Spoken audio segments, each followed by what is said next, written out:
हे बघा एक डोळे उघडणारी घटना घडलेली आहे. ती आपल्या सत्य घटना आहे. आपल्या ना आपल्या परिवाराच्या आरोग्यासाठी फार महत्त्वाची घटना आहे ती. तुम्ही असं ऐकलं आहे का कधी दूध रबरामध्ये परावर्तित होतं, दुधापासून रबर तयार होतं. हे बघा हा काही नवीन शोध नाही आहे, परंतु अशी घटना घडलेली आहे शिरपूरमध्ये. शिरपूरमध्ये एका परिवाराने दूध घेतलं, खर्द्याची सत्य घटना आहे, शिरपूर खर्द. आणि जेव्हा त्यांनी दूध गरम केलं, ते दूध डायरेक्ट रबराच्या गोळ्यामध्ये परावर्तित झालं. त्याच्या रबराचा गोळा झाला. का असं घडतं? याच्यामागे सायंटिफिक रिजन आहे.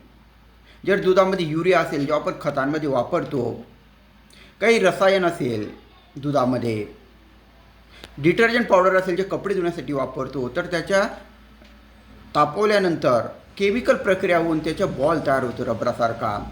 हे चांगलं साईन नाही. म्हणजे ते दुधामध्ये दूध विषारी घातक आहे. आपल्यासाठी, आपल्या परिवाराच्या आरोग्यासाठी अत्यंत विषारी घातक असं हे दूध आहे. त्याच्यामुळे तुमच्या घरी येणारं दूध तुम्ही तपासून पहा.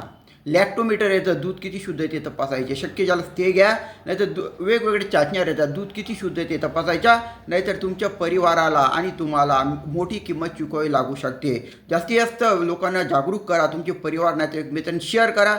तुम्हाला आवडल्यास सबस्क्राईब करा. ही घटना. धन्यवाद.